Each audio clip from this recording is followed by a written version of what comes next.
Hi, I'm Dana Schwartz, and this is Rise or Die, the official companion podcast for Peacock's original series, Those About to Die. On this podcast, I go behind the scenes with the show's cast and creators to learn how they brought their brutal vision of Rome to life. I talked to acclaimed director and executive producer Roland Emmerich. When I saw the first race, I was like giddy. Actor Ewan Ryan. For an actor, that's a dream, although you do get a lot of sand in your sandals. And so many more. You helped summon those ghosts back onto that stage. Every day when I went to set, I was giggling about what I saw. I think it's going to be a breathtaking thing. People will freak out.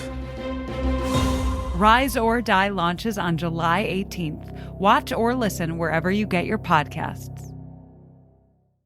Don't you love it when you find a new podcast you really like? Well, let me recommend one. It's called Something You Should Know. I'm Mike Carruthers, the host, and in every episode, you'll hear fascinating information that will make your life better from top experts.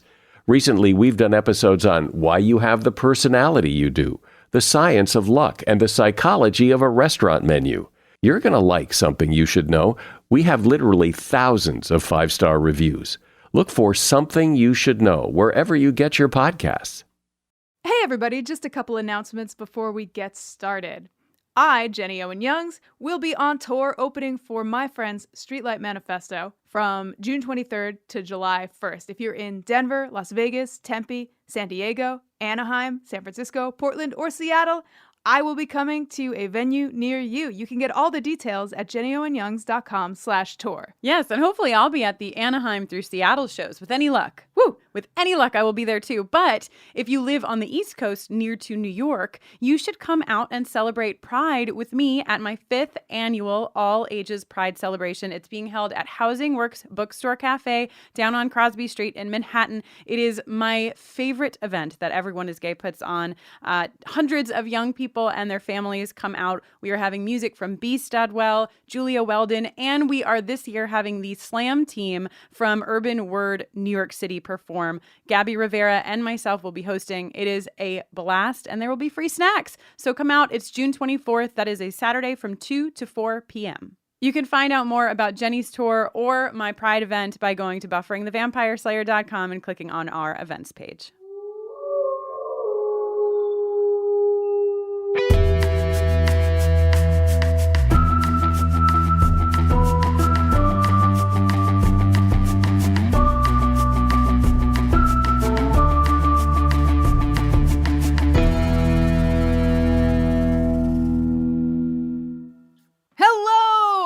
Welcome to yet another episode of Buffering the Vampire Slayer, a podcast where we are watching and discussing every episode of Buffy the Vampire Slayer one at a time. My name is Jenny Owen Youngs.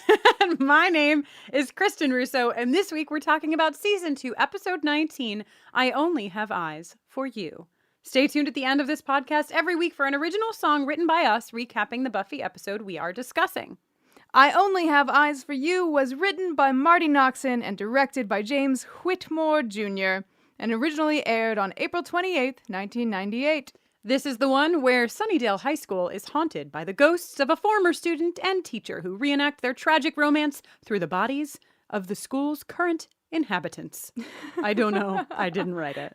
The school's current inhabitants. Inhabitants. Well, I mean, it's one way to put it. Jenny. Yes? Do you want to tell them, or should I tell them that right you now. Tricked me You can't. into having a Buffy the Vampire Slayer themed wedding? Well, Is what I learned this episode. Buffy the Vampire Slayer themed first dance. First dance. Okay, fine. Our first dance was to the Flamingos recording of I Only Have Eyes for You, which you hear twice in this episode. Twice, but we found a piece of information about the song. It's mysterious, and this might be a poltergeist intervention or something, because these flashbacks happened in 1955, but the Flamingos didn't release their version of I Only Have Eyes for You until 1959. 9. Maybe the initial memory was the original recording, and then the ghost, the poltergeist, Ghost is like heard really the new, into records heard the still. new version and Sure, just like sure. really needed a pick me up. Yeah, well, it is definitely the best version. You know what I would have picked for my song?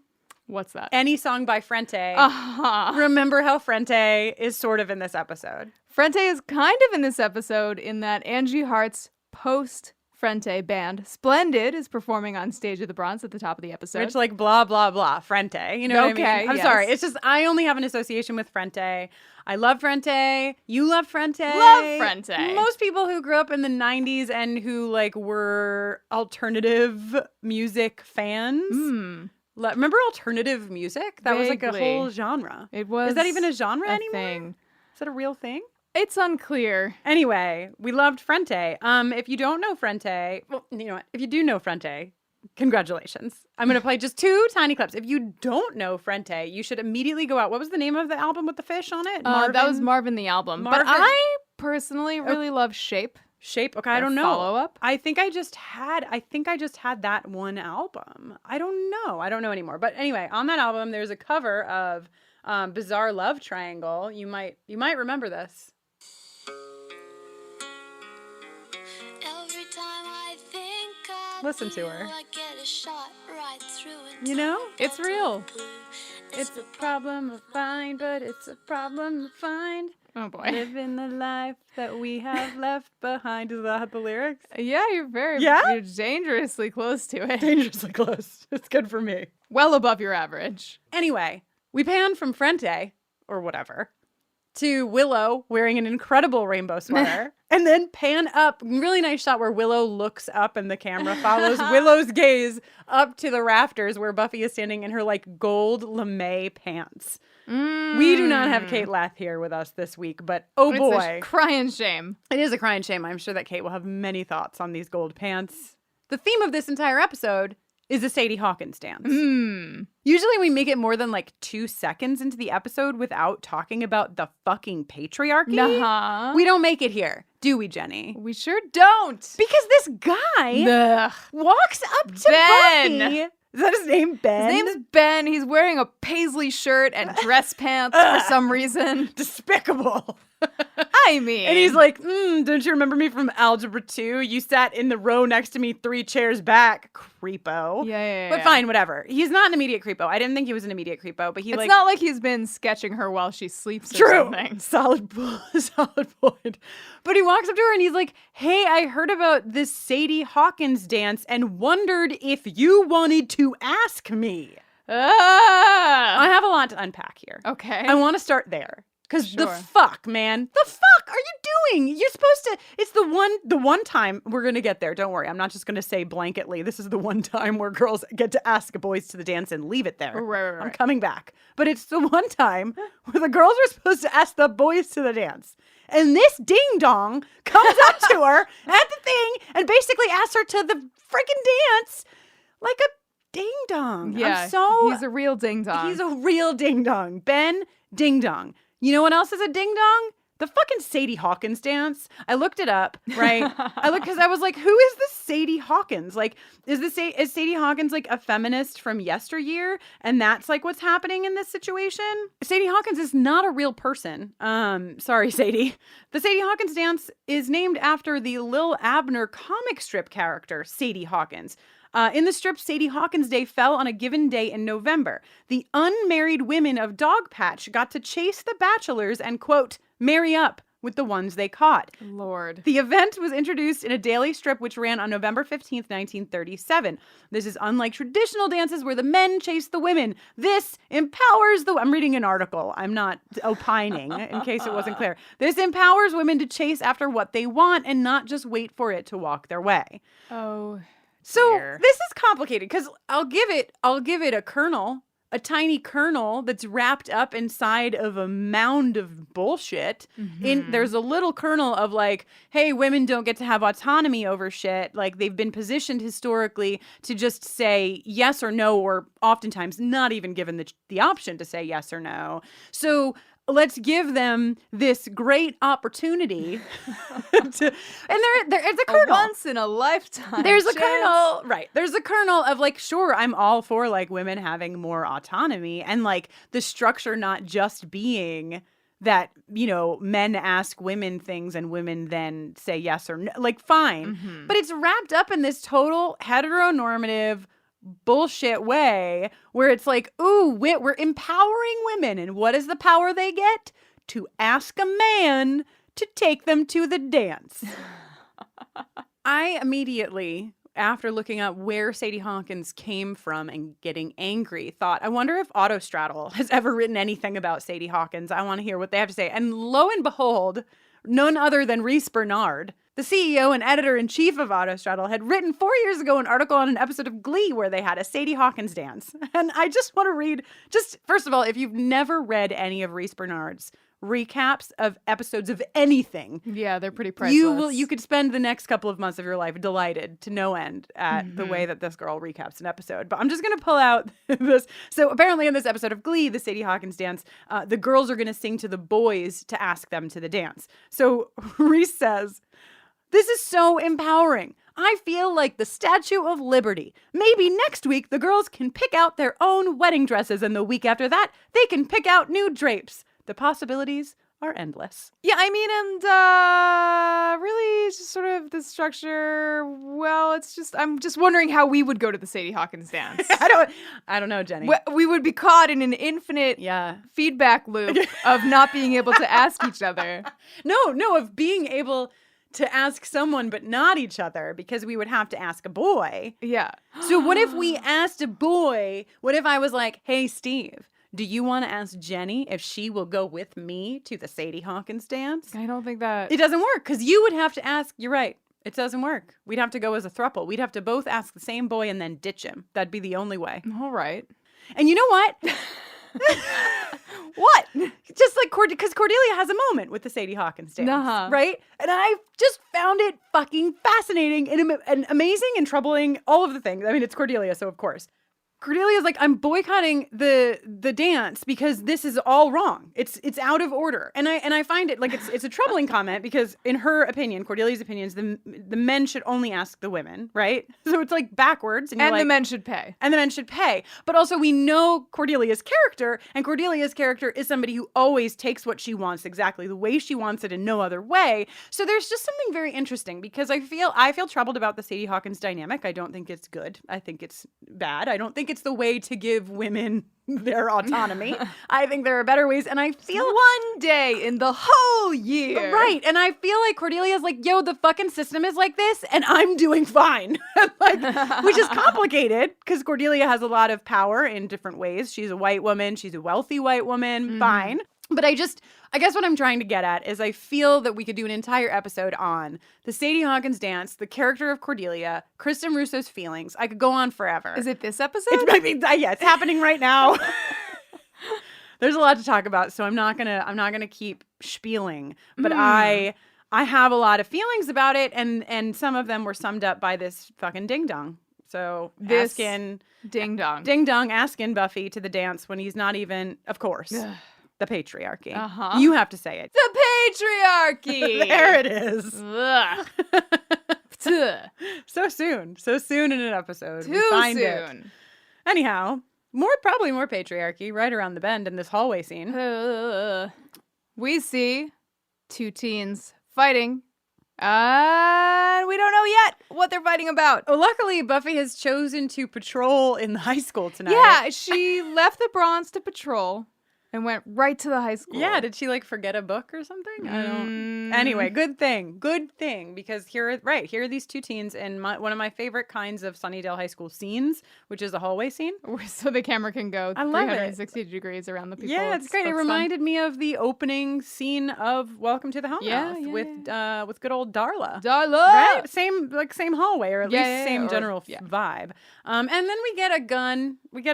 I don't like a gun in a Buffy episode, but I do do feel that this particular gun has a purpose. Jenny gave it a name. It's a poltergun. A poltergun, because it just disappears. Because I was like, why does the gun just disappear? And if the gun disappears, why doesn't the bullet disappear? You know what the answer is? Maybe the bullet does disappear after it has penetrated. Oh, so it's like that old riddle. What? That the answer is icicles. What? Oh, the way that Jenny loves to tell her riddles. She gives Answer you first. the answer. You have to Name that riddle. What is icicles? Wow.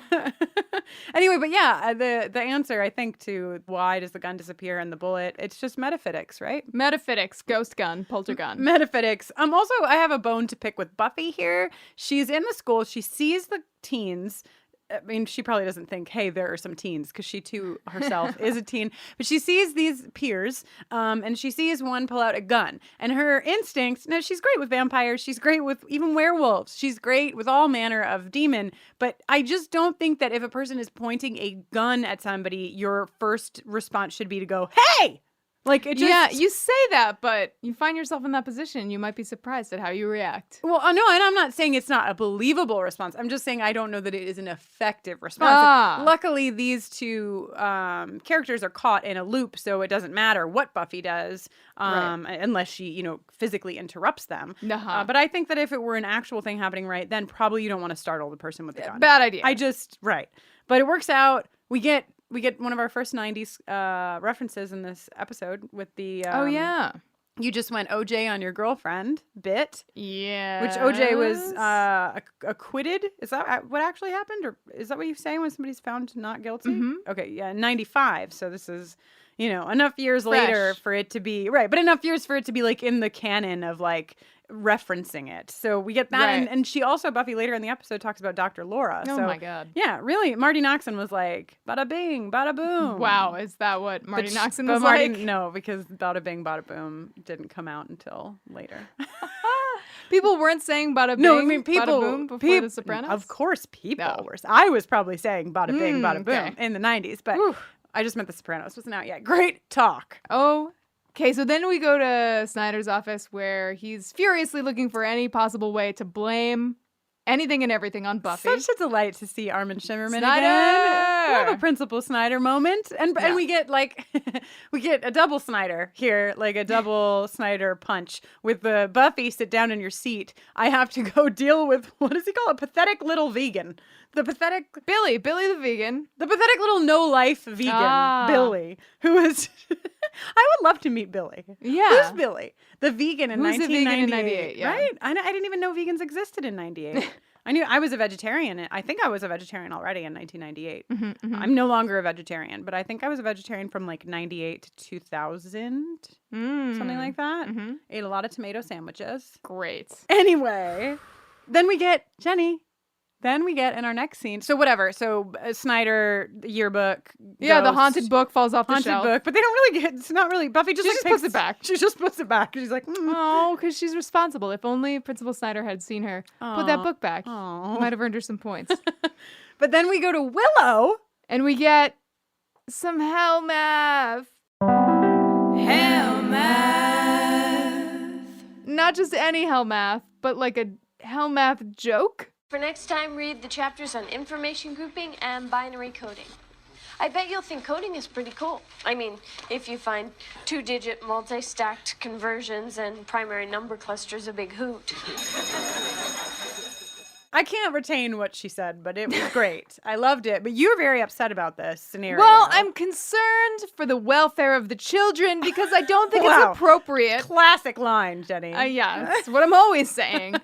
I don't think it's appropriate when a member of the faculty dies to just expect a high school student to take over teaching the class. I mean, this is highly irregular. I mean, I think that, like, it was cute when, like, Jenny Calendar asked Willow to take over for, like, a half a class and, like, maybe one more class, but it's been a while. And Willow's just excelling at her new role as teacher. And I feel like the Sunnydale Parent-Teacher Association members are probably not thrilled that this is what their tax dollars are paying for. You know what else Willow's doing? She is going through Ms. Calendar's effects and divvying them out. Which, like, I guess makes sense because Jenny Calendar doesn't really have any family, you know, because her uncle died. Uncle Enyas is gone. And, like, that was pretty much it. So this is where, like, things take a turn. Because I was chuckling a whole bunch up You were until having this. a I was good having time. a great time. Having a hoot. Gun violence. What a hoot. But I just really enjoyed the Willow making a really funny joke about math. And then it turns so hard around the bend when Giles walks in. And this is, you know, a big part of this episode is us seeing now we've gotten through this Freddy Krueger Jr. nonsense of the last episode. And now we are really facing Giles's grief. And we see that through the whole episode. And it starts with Willow saying, you know, I found this and I did this. And you can just see the pain in his eyes. And he's so sad. And he takes the rose quartz and he walks away with it. And then we hear the remembering Jenny Yes. Thing. And I said to Jenny when we were watching this, like, how cool to be somebody who scores television or movies, but like especially television, because you have these themes that come back and they're so effective. Like I was like, I feel, why am I crying? You know, like what is, and then it's just that like my brain has associated that melody with the sad, I mean, it's a sad song, but I don't think that it would have affected me so powerfully had my brain not made that connection earlier, which is so fucking cool. Brains are so cool. Brains are Music bonkers. is so cool. But sad. This is a sad scene.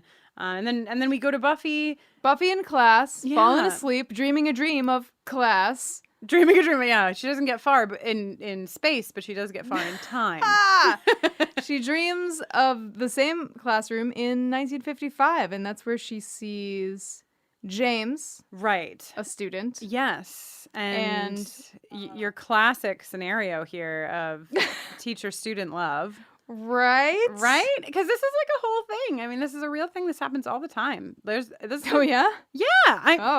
Yeah. No, you're right. Yeah, you're right. It's constantly, I feel like every other week there's a headline about, you know, some, you know, teacher-student relationship. And like, there's just a huge amount of conversation around like what is and isn't appropriate. Of course, most of the world landing in the camp of like, this is never appropriate. But then there's like, but what? Because this episode really does not judge their love. Like, no. At all. Like, pretty neutral. Right. It's super neutral. It's like the entire pivot point is that she's saying, we can't do this. And he's saying, but you love me. And like the end result is like their love was so powerful that their ghosts stayed behind to resolve this horrible thing that happened because their love couldn't go forward. And at no point do the writers of the show or does anything in the show say to us that like this love is wrong. It ends with them like kissing and then going up into somewhere. Wow. Right? You are right. I am right. And I like that. I like to push boundaries. I like to really think about things and I like to really challenge like what is and what isn't appropriate. So, classic move when you're hitting on your male student. Yes. Lend him some Hemingway.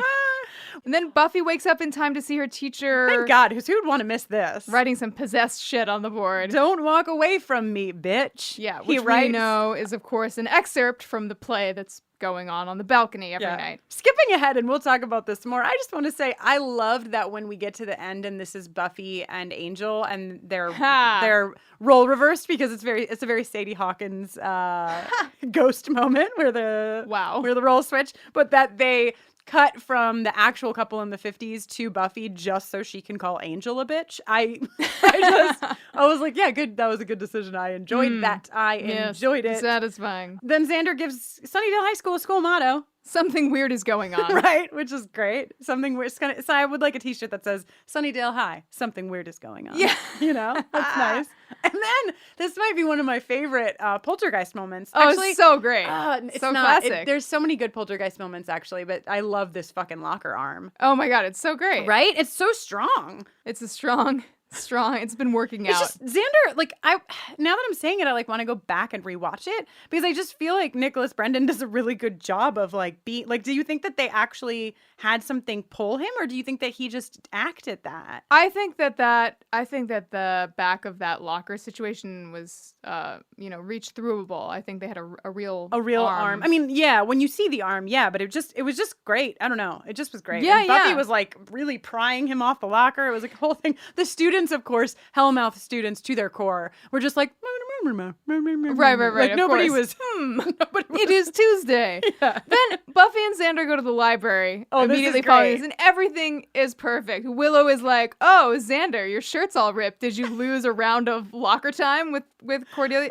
No, closet time? Did Cordelia win another round in the broom closet? Is what she says. Right. Great, Willow sharpening her comedy chops.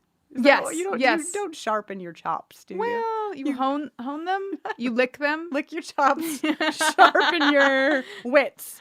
We're clearly masters of the English language. Yeah, we know a lot of things about a lot of things, but And then there's this, Giles. oh my god, this great moment of locker monster, Loch Ness monster. Oh my god, so excited, and then he's so excited about the paranormal, right? Right. Just sounds like paranormal phenomenon. Yep. And then Buffy says, "Oh god, we've got some bad boo." Yeah, we've got a bad boo. Great. So they're sorting through this poltergeist thing and trying to figure out like what do we need to do. And what they determine is that the poltergeist, the spirit that's haunting the school, needs some kind of closure. So they realize like we need to figure out what this thing wants. Oh, and right, Buffy's right. like, I don't care what it wants because she's Buffy's- all conflicted. She is over-identifying much, as Cordelia notes says. later. Okay, so then we see George and Ms. Frank, and we haven't even mentioned. Oh my gosh.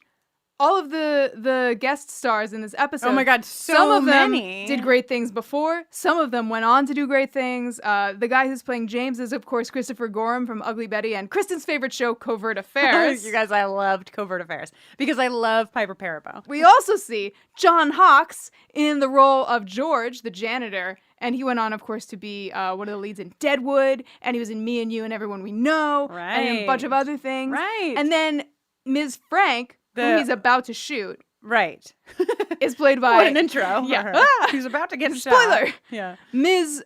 Frank is played by Miriam Flynn, who you might remember as Cousin Catherine from National Lampoon's Vacation and Christmas Vacation. Classic. So... great. Right. So this scene happens. Giles hears Jenny whisper, "I need you." So he like goes out into the hall and this sees is like happening. a fucking powerful poltergeist. Whew. Like this is like straight up in the ranking with the poltergeist from the movie Poltergeist in power. Wow.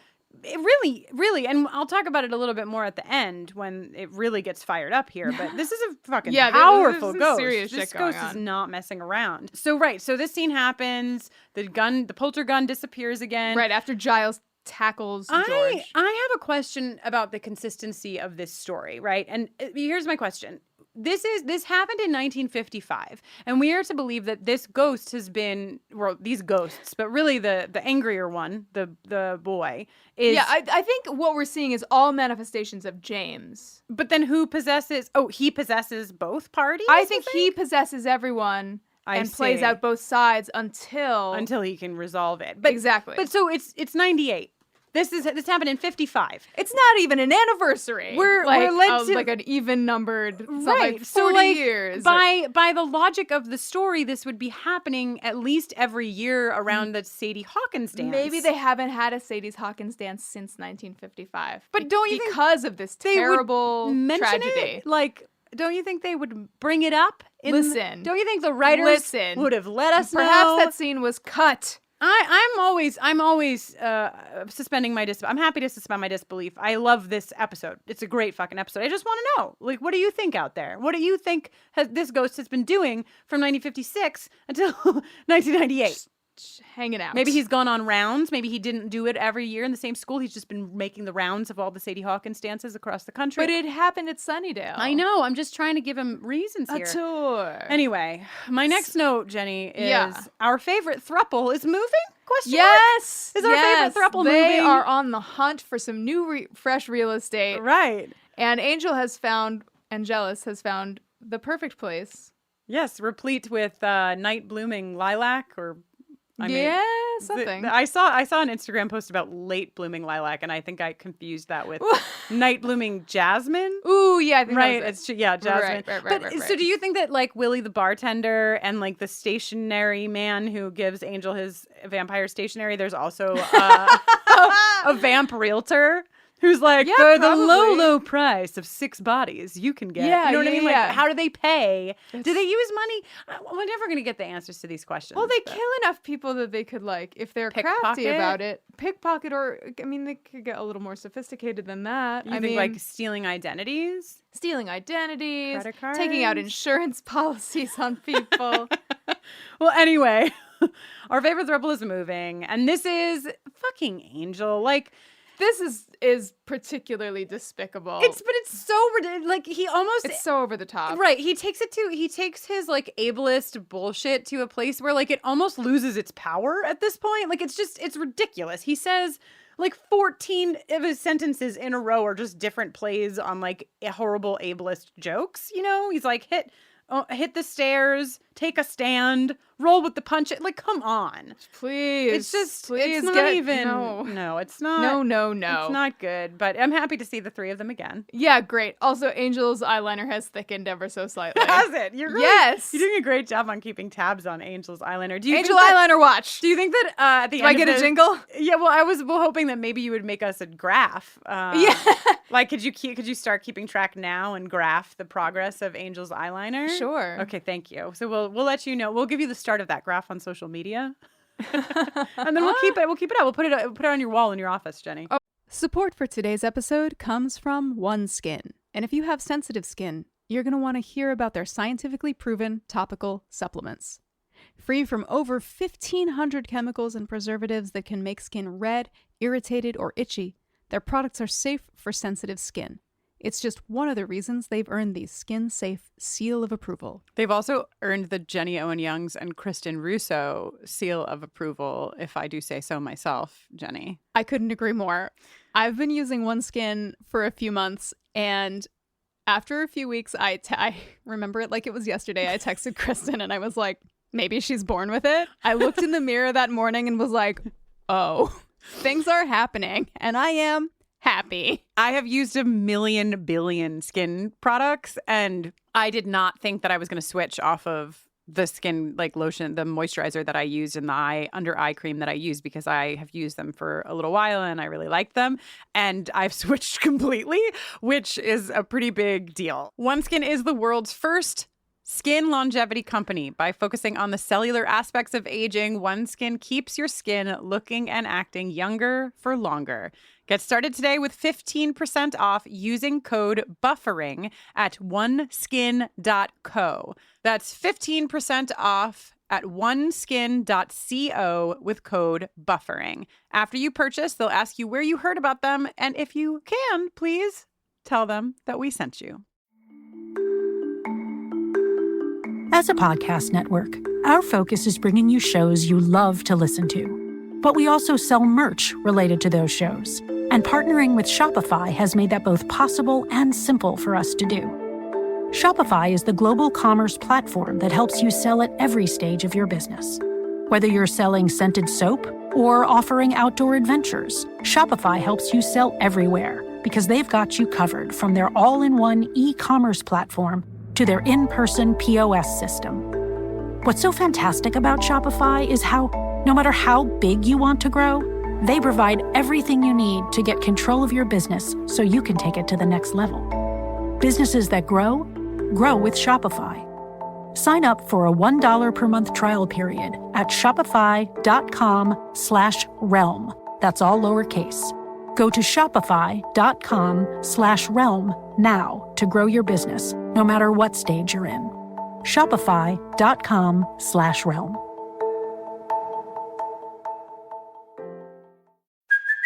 Hey, it's Kaylee Cuoco for Priceline. Ready to go to your happy place for a happy price? Well, why didn't you say so? Just download the Priceline app right now and save up to 60% on hotels. So whether it's Cousin Kevin's Kazoo Concert in Kansas City, go Kevin, or Becky's Bachelorette Bash in Bermuda, you never have to miss a trip ever again. So download the Priceline app today. Your savings are waiting. Go to your happy place for a happy price. Go to your happy price, Priceline.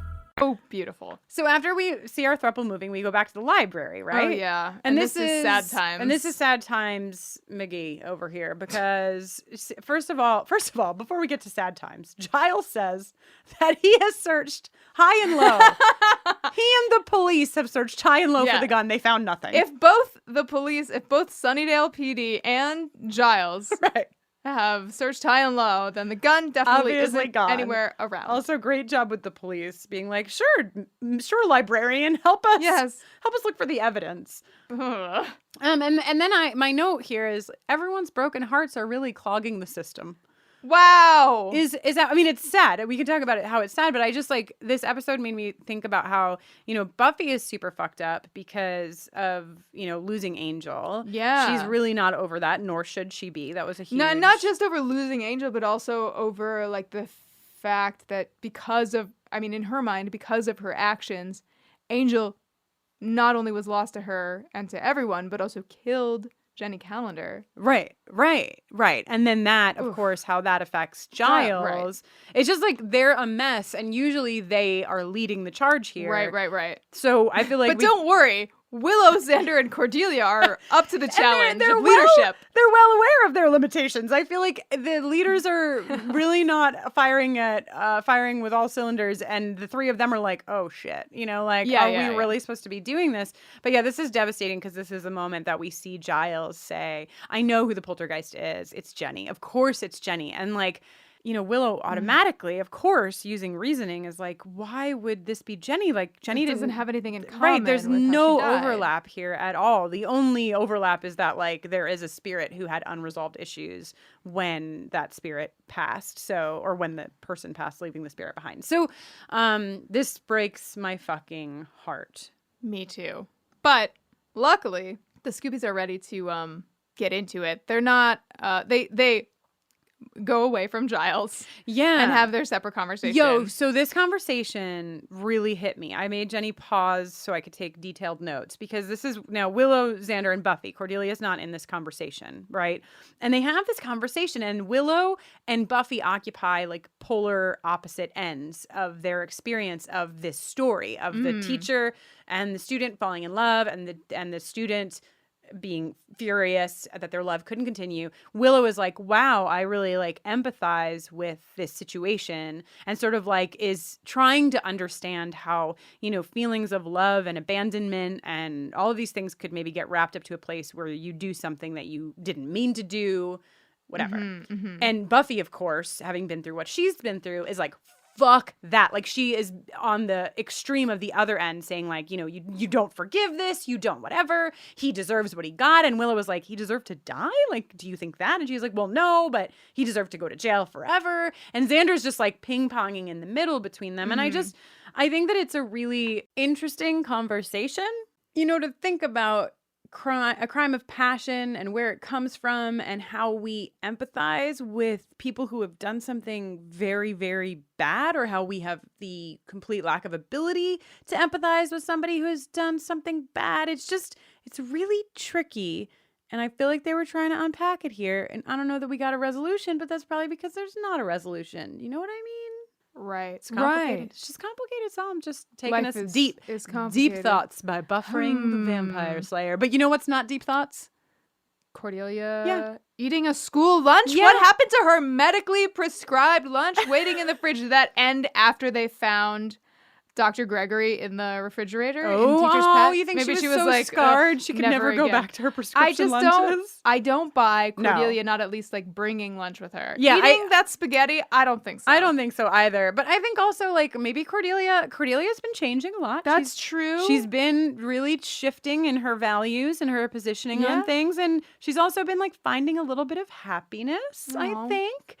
So maybe she's like, fucking, I'll have some goddamn spaghetti, Yeah, until it turns into snakes and bites her in the face. This is rough. Shout out to Xander for thinking that Sadie Hawkins was invented by a, quote, hairy leg feminist. I was personally excited about this because I am newly back from A camp and I have not shaved my legs or my armpits since camp, and I just can't do it. I'm just so proud of them. I went swimming today at the pool. I did my laps, and I was like, yeah, motherfuckers, I have hairy legs. Suck it. You know what I mean? Oh, wow. So I was You told them to suck it? I didn't. In my mind, I did. In my mind, actually, nobody looked at me. Nobody cared. But if they did, in my mind, I would have told them to suck it. So I just was like, yeah, shout out to me, shout out to this hairy-like feminist right here. I'm always shouting you out. Thank you.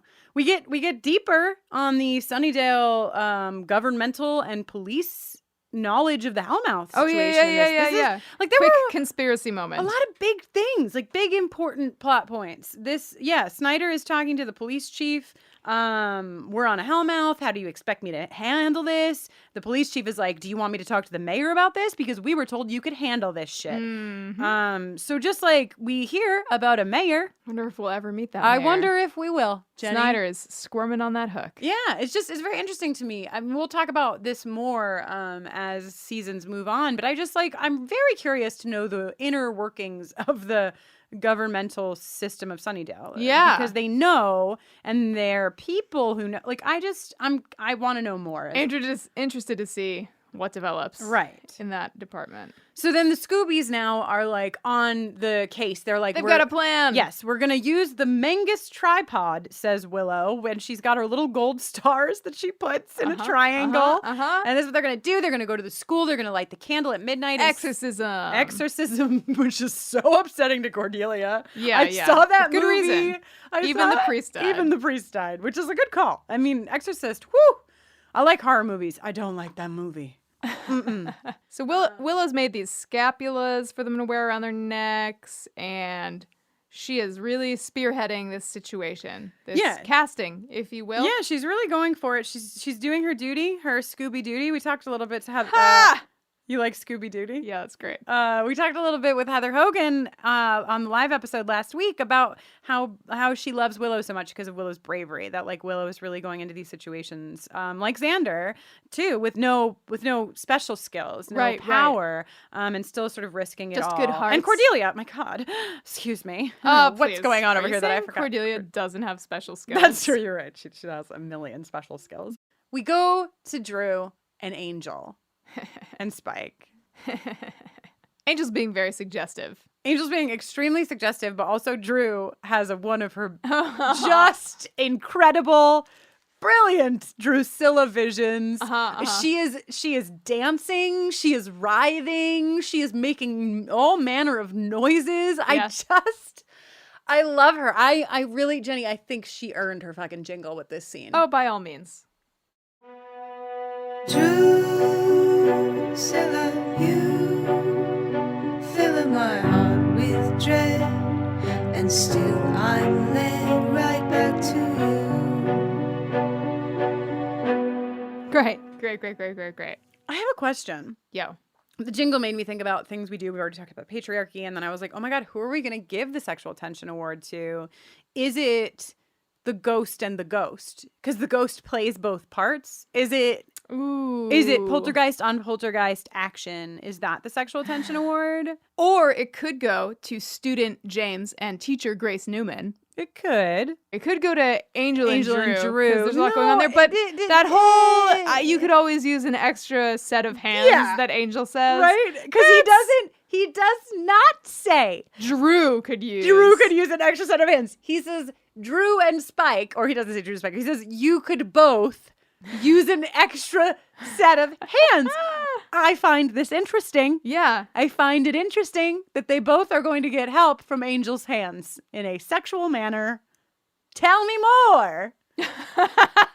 I would like it to go. I mean, I love the idea of giving it to Poltergeist on Poltergeist because it's fun, but I don't know that I can like make it through an episode where these three are a throuple and not give it to them. Yeah. Not to bore the listeners. Yeah. They're working for it though. So I don't know, Jenny, but you make the final I'll call. give it to the throuple. All right. Throuple it is. Great. They're going to need a trophy room. Oh, I love a doomed love though.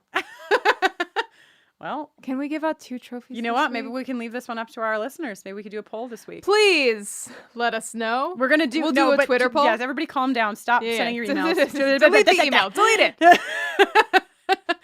If you follow us on Twitter, you will participate in the first user-generated Sexual Tension Award.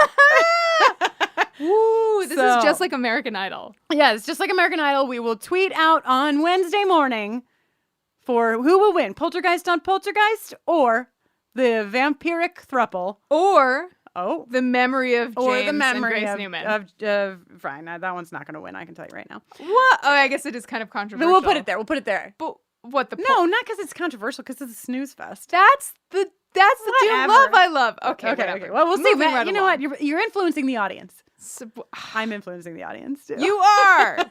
How dare Vote you. as your heart's desire. Okay, we'll put it up Wednesday Lord. morning. We'll leave it up for 24 hours. Yeah. That's it. If you're listening to this episode a week late, I'm sorry. We're a at day late. You're Buffering even. Cast It's over for you. on Twitter. Teach you. You got to listen right when it comes out. So anyway, Willow runs into Giles while she's preparing to start her casting. Yes. And they have this like very mutually distracted moment.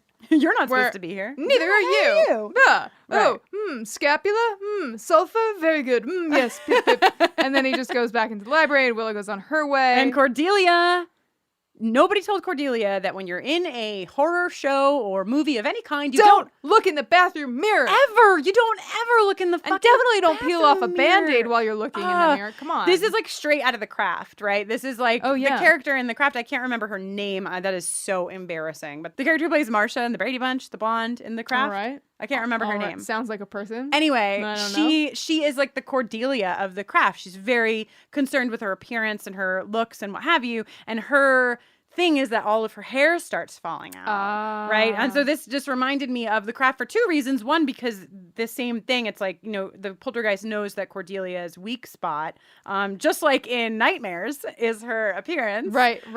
And so, gives her this huge scar on her face. And also, the scar reminded me of The Craft because Neve Campbell's character has the scarring on her back, and that's the whole thing, that's the whole plot point. So I felt this was very crafty. Wow. And then Willow on the floor. Now this is straight poltergeist. Just getting sucked into the floor. Right? Because, the poltergeist... Have you seen the poltergeist movies? Jennifer! No, I've definitely seen Poltergeist, but not just a recently long, enough to really remember. I know the TV is on, and they're like, they're here. And she gets sucked and into the clown, TV. the terrible clown. clown. Yeah, everybody knows about the clown, but she gets sucked into the TV. Into the TV, and then she's in this alternate reality where they can watch the white static on the television and hear her in the background. And it just reminded me of this with Willow getting sort of sucked into the floor, where what would happen to Willow if Giles didn't take her out of that situation? Where would she be? Right? Would she be in another dimension? Who knows? They blow out their candles. They say their chant. It does not work at all. And then bees in all capitals. So many bees.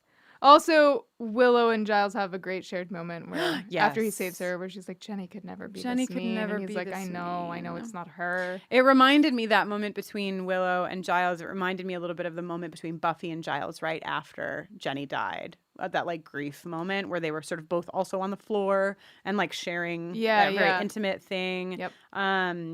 So Giles broke my heart this whole episode. They run away from the bees. They run away from the bees, and Buffy has a sweet door kick. She's like, "Get out of the way!" Great. And Giles is like, "Sure," and then she just slams her foot, shatters the door. Yes, great. Then they regroup at Buffy's house. Oh my God, where's Joyce? Where is Joyce? Where is Joyce? What if Joyce comes home and it's like, oh, it's just my daughter, her two teenage friends, and the librarian drinking a cup of tea out of my teapot. What? Come on. Also, I loved how Giles was drinking tea and there was a pot of coffee for the rest of them. It was like, he's British, so he needs tea. Right. And then they have this, we talked about this conversation a little bit about Buffy and forgiveness and where that was all rooted. And Xander has a really powerful line here. Xander and Cordelia do a great tag team. Buffy gets very upset. She's angry. She doesn't want to forgive herself. She says, or James destroyed the one person he loved in a moment of blind passion, and essentially concludes that no matter why he did it, it's just something he has to live with. Right. And then Xander says he can't live with it. He's dead, right? Sort of trying to bring her back to reality, which doesn't really work. She storms out of the room, and Cordelia says, "Over-identify much?" Yes. Ugh, Cordelia. Thanks, Cordelia. You know what? God damn it, give her jingle. I can't take it anymore. It's been too many episodes without a Cordelia jingle. Cordelia, I love you, Cordelia. You're perfect, Cordelia. Okay, so then we go to what I called Buffy parting the black bees. Because parting the red seas, Wow. parting the black bees. Wow. Because it is. She like walks up to them and they part. Yep, And they allow her in. We've been expecting you, Yeah. Midsummers. And we had a little conversation about Candyman in this Ugh. part. Because you hadn't seen it, but Haven't seen it. Haven't seen a single movie ever in all yeah, time. apparently. You're 0 for 4 or something at this point in this episode. But if you have seen Candyman, oof. A lot of bees. A lot of bees. A lot of bees. Also, sorry, we didn't mention that the thing that prompts Buffy to start walking back to the high school, she finds the Sadie Hawkins flyer from 55 in her jacket pocket, and she hears Angel whisper the same thing Giles heard Jenny whisper, "I need you." Yeah, right. And so Buffy goes into the school, and I think we all think on first viewing of this that Buffy's going to be playing the girl, and we don't know who's going to be playing the boy. Giles, they get to the school, Giles is like, well, there's nobody else in the building. How's this going to work? But Angel, of course, says that wasps don't care about the undead and didn't matter anyway because he could withstand the stings and he's here in the school. And so we think that he's going to play the boy and she's going to play the girl and Buffy's going to get shot. And that's what the Scoobies think. They're downstairs saying she's going to die. And what do we fucking do? Yep. Nothing is their answer, by the way. They just stand down there. They're like, I mean, we can't get through those bees. Can't get through those bees, which, I mean, I kind of feel them. And then, but no, there's a role switch here. The old Sadie Hawkins switcheroo. This old Sadie Hawkins switcheroo. That's great. Just the old Sadie Hawkins switcheroo. What do you think? You don't know who you're gonna be. It depends on who the Sadie Hawkins is. No. Okay. Yeah. Do you think they switch roles because is it the actual day of the Sadie Hawkins dance? Or do you think they switch roles because in their actual pre-Angel being evil relationship, Angel was older. Angel was saying, I just want you to have a normal life and you can't have that with me. Like, I don't know. I mean, she does say that that James identifies with her because she's so sad. Right. And this, like, again, this poltergeist is so fucking powerful, right? Poltergeist is simultaneously pulling Willow through the floor, showing Cordelia her face with scars, causing snakes to, attack again in the thing, immediately turning into... This is a powerful, powerful, powerful spirit. So I think it is also possible that this spirit is so powerful that it knows that if it occupies them in these roles, that it might have a shot. Right. At what it's after. Because for this cycle to be broken, the person who gets shot cannot die. And we know that Angel cannot be killed by a bullet. Yep. Unless it's a teeny tiny wooden stake bullet. Do you think that would work? Maybe. A little mini? Yeah, like how big does I guess, I feel like eventually we see a vampire get staked with like a pencil or something. Yeah. So all I'm saying is new invention. Guns for vamps. They shoot little wooden daggers. Anyway, that is not what the poltergun has inside of it. The poltergun has bullets, so Angel doesn't die. Polter bullets. Okay. But over the balcony he goes. Yes. Falls on the steps. And shout out to the poltergeist for always having great aim and precision here. Yeah, where the precise. fall always happens the same over the balcony. And Buffy goes to the music room to kill herself. So she is in danger still. Oh my God, but then Angel shows up. Do we think Marcy is still up there? Do you think Marcy is just like giggling upstairs? No, Marcy's with the FBI now. But like maybe Marcy wants to like go back to her old haunts sometimes. I'm just saying like maybe she could be watching everything. So in the band room, Angel / the teacher, what's her name?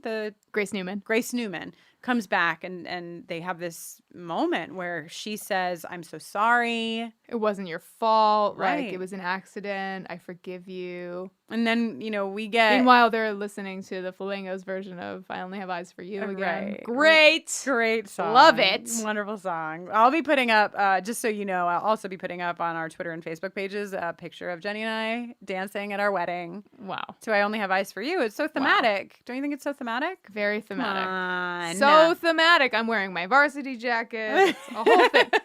So it's a lie. Making out ensues. Well, this is very cathartic for the viewer too. Like, right. We want almost as much as Buffy wants to kiss Angel, old Angel again. We want to see their love again, I think. Yeah. I mean, I do. I shouldn't speak for all of you, but like, I know I wanted to see it, and like getting that moment even though we know it's not them, it's these spirits, but it's like living through them. We get to see it. It's really nice. The spirits sort of like ascend together into Marcy's room.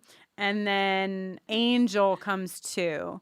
Buffy sees Angel and heart. That's a moment. That's a really hard moment because she just says like Angel, and then he just like recoils and books it. Just runs immediately to his new home where he takes a shower in the outdoor fountain with his pants and his shoes on. Yeah. I'm furiously scrubbing his upper half. We had issues with Angel putting all of his clothes back on before going into the alleyway in the rain, and I take issue again here. Are you going to shower or are you not going to shower? We know that everybody's seen you naked because you're definitely all having sex together. That much is clear. So why are you showering with your pants on, buddy? That's all I want to know. Great question. He's disgusted with love. He felt even a millisecond of love is way too much for a vampire to handle. So he needs a good kill. So he and Drew leave. Yes, in search of a toddler. Sorry, toddler. And then Spike stands up and kicks his chair unnecessarily. And also dangerous because like probably he's going to want to use I'm guessing that he's going to want to use the chair again. Yeah, if he didn't stand up already. He's definitely playing some kind of con. So like maybe don't break your chair, man. But this is a big fucking deal. And Jenny, I don't know if you know this. There's only 3 fucking episodes left in the fucking season. So Spike standing up and being like, back to his at least near to full power, at least enough power to not need the wheelchair, and also his like face has also healed, which I think we're seeing really for the first time in this episode. That no, it's been gradually healing. It has been gradually healing. Been Good doing job, a great job with that. Department. I'll be making another graph. Don't worry. So yeah, my last note of this episode is Spike's back. Really excited to see what that's gonna mean. Yeah. Wow. This episode was fantastic. Well written. Marty Noxon knocking it out of the park as usual. Yeah. Well acted. So many fun guest stars. And we got to learn all about how much we hate Sadie Hawkins dances. Yes, we did. So a win-win-win-win-win, I'd say. Well, hey, I'm Jenny Owen Youngs, and when I'm not watching Buffy with Kristine, I'm usually writing and recording songs. You can learn more about me and hear some of those songs at jennyowenyoungs.com/buffering, and you can give me a shout on Twitter at Jenny Owen Youngs. My name is Kristen Russo, and you can find me on Twitter at Kristen Nolene. That's KRISTINNOELINE. You can also learn about the work that I do with LGBTQ young people and their families over on my website, KristenNolene.com, or at the respective websites that do that work, everyoneisgay.com or mykidisgay.com. Buffering the Vampire Slayer is on Twitter and Facebook at BufferingCast, and you can always drop us an email at bufferingthevampireslayer@gmail.com. You sure can. You can also drop us a really great review over on iTunes. That would be great. We love those. We love you, and we love those. There are other great ways to support us. You can head on over to our website, bufferingthevampireslayer.com, and click on Patreon. That is a place where we have $1, $5, and $10 supporters who support us every month, keeping us going, and also get some really cool stuff. At the $1 level, you get into the secret Facebook group, which is rife with wonder and vampire lore. And at the $5 level, you get our songs every week in advance, which is pretty rad. There's tons of things over there. We would love for you to join our Patreon family. You can also support us over on Stitcher. Stitcher Premium is an awesome place where you get exclusives, originals, and you get our episodes ad-free. You can sign up for a free first month and get $5 off by just going to stitcherpremium.com/Buffy. Plus, one other way, if you like shirts, if you like t-shirts, we've got them. We've got t-shirts, we've got pins. You can also find those on our website. Thanks for all the support that you do give us, because it is the reason that we can keep this podcast alive. Or perhaps undead. Thanks so much for listening. Till next time.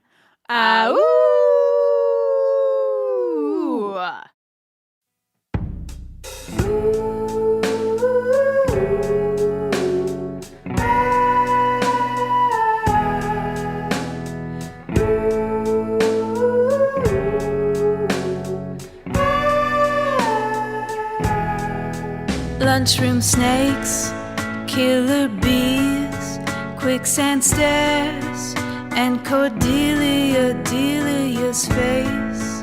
Fights repeat, and Miss Frank, she fell over the balcony. All because you need forgiveness you can't receive.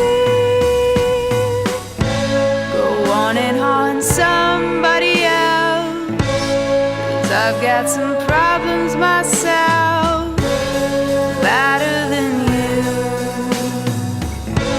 Go on and haunt somebody else, 'cause right now you flatter yourself, and closure for you is so long overdue.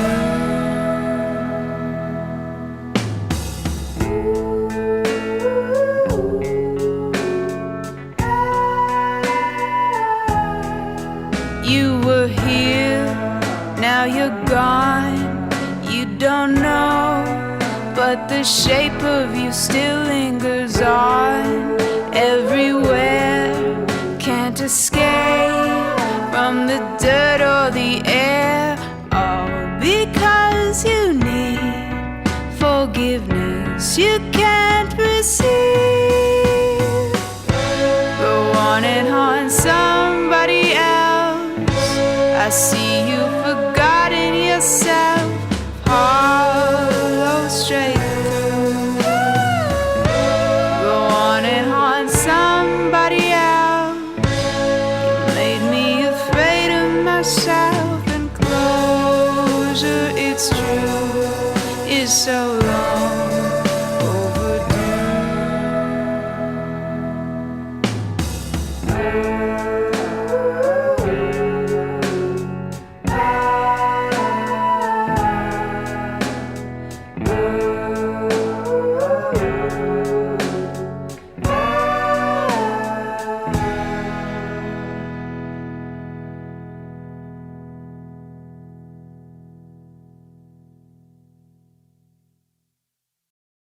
Dana Schwartz, and this is Rise or Die, the official companion podcast for Peacock's original series, Those About to Die. On this podcast, I go behind the scenes with the show's cast and creators to learn how they brought their brutal vision of Rome to life. Gosh, people will freak out. Rise or Die launches on July 18th. Watch or listen wherever you get your podcasts. Hi, I'm Jennifer, a founder of the Go Kid Go network. At Go Kid Go, putting kids first is at the heart of every show that we produce. That's why we're so excited to introduce a brand new show to our network called The Search for the Silver Lining, a fantasy adventure series about a spirited young girl named Isla who time travels to the mythical land of Camelot.